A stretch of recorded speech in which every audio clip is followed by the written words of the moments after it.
Welcome to taptalks.com. In this video, we are still proceeding with our topic of probability. So then we have looked at the definition, and then we are looking under the terms. Now we are on the fifth term that we are going to use Venn diagram to determine the probability of an event or of the events. So if you are given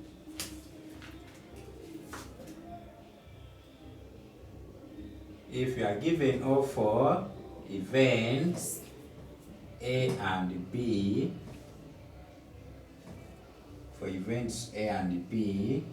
and we are asked to illustrate it on the Venn diagram, it will be of this format. If you are asked to illustrate two events, that is A and B on the Venn diagram. Then for those events one A and B, we shall come up with a Venn diagram of this format.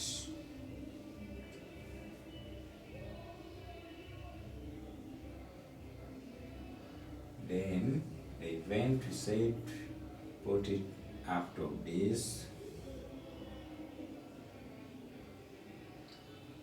So let this one be event A and this one be event B.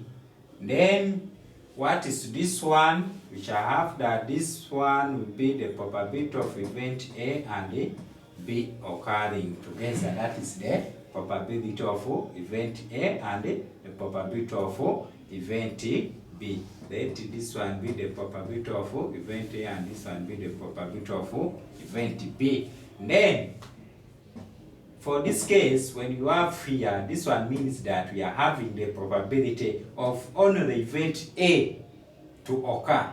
That means that we shall not need event B to occur in this set. This one here means the probability of only event A. So that one will be the probability of event A, intersection probability of event B complement. And then this one is the same as the probability of event A complement intersection the probability of event B. But what is outside? What is outside is the probability of A union B complement. So that's what is outside. That whatever is inside here is not what is outside.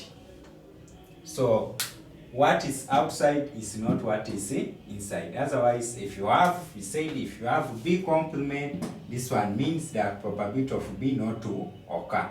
Then if you have A complement, we say this one is the probability of A not to occur. And similarly, here it will be that the probability of A and B, A union B not to occur in this area.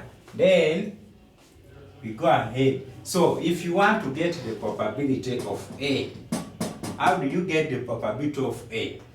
So probability of A, it will be given by probability of set A, that is A intersection B complement, plus the probability of A intersection B. There you get the probability of A. Now what if you want to get the probability of B?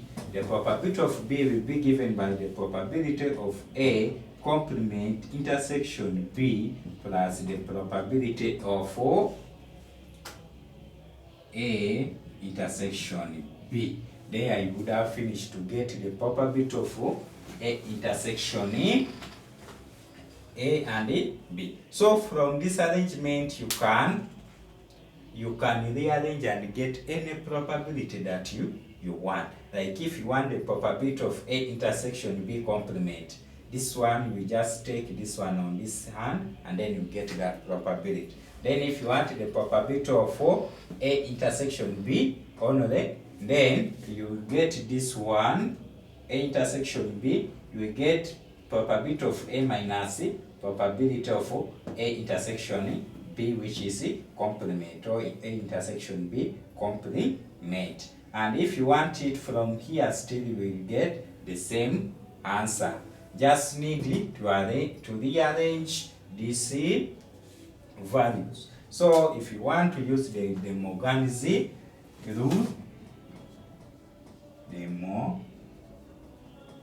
Morgan's rule states that if you have probability of A intersection probability of B, this one is the same as the probability of A union B complement, and which is given by 1 minus probability of A union B. Just from this Venn diagram, that the whole of this one is the same as probability of A union B. So if you want to get this one outside, if you add this plus this one, you get 1. So if you want to get this one outside, it's the same as from this one, that probability of A union B complement plus probability of A union B equals to 1.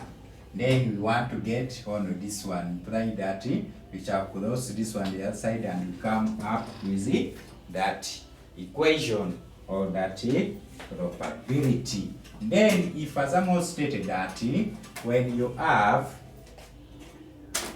probability of A complement union B complement, it's the same as having the probability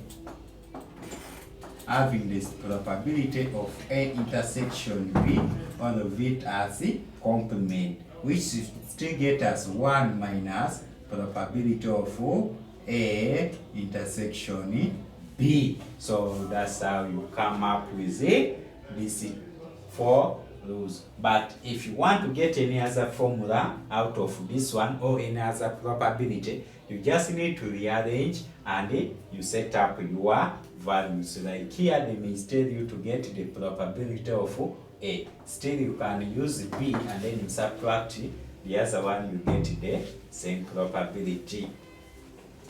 Then after that one, we are going to look at what we are called the contingency.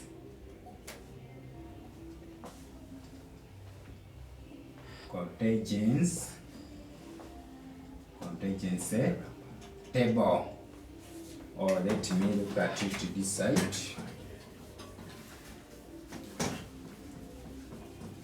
The contingency table. The contingency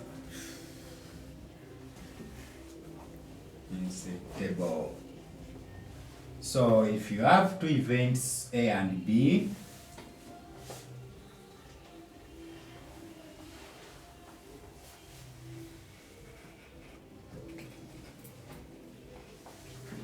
if this one are our events, that is event A, then event B. Then here we have B, event A and B, that is A and A complement, B and B complement. So here we shall have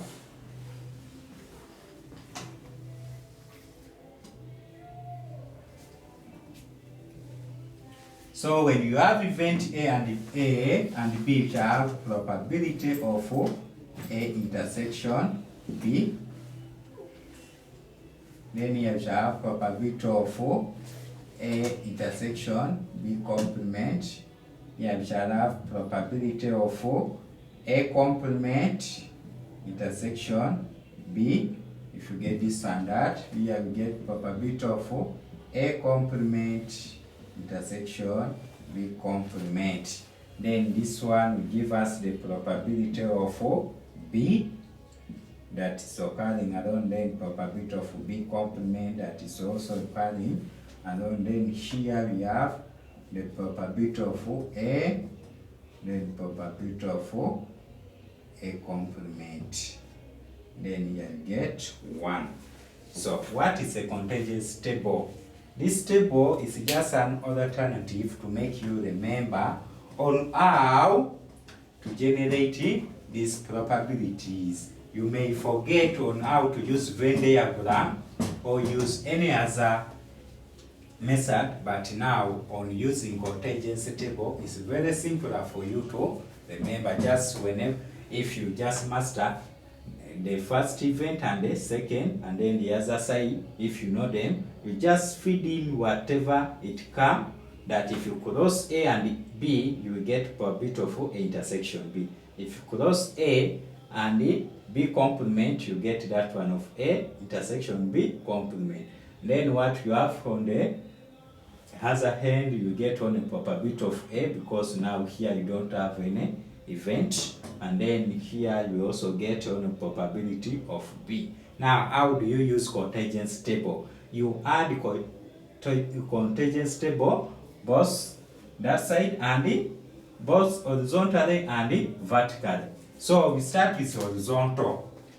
So if we are seeing that from contingency table, if you add the probability of A intersection B plus probability of A intersection B complement, we are getting the probability of A. So you have probability of A, which is given by probability of A intersection B, then plus the probability of A intersection B complement.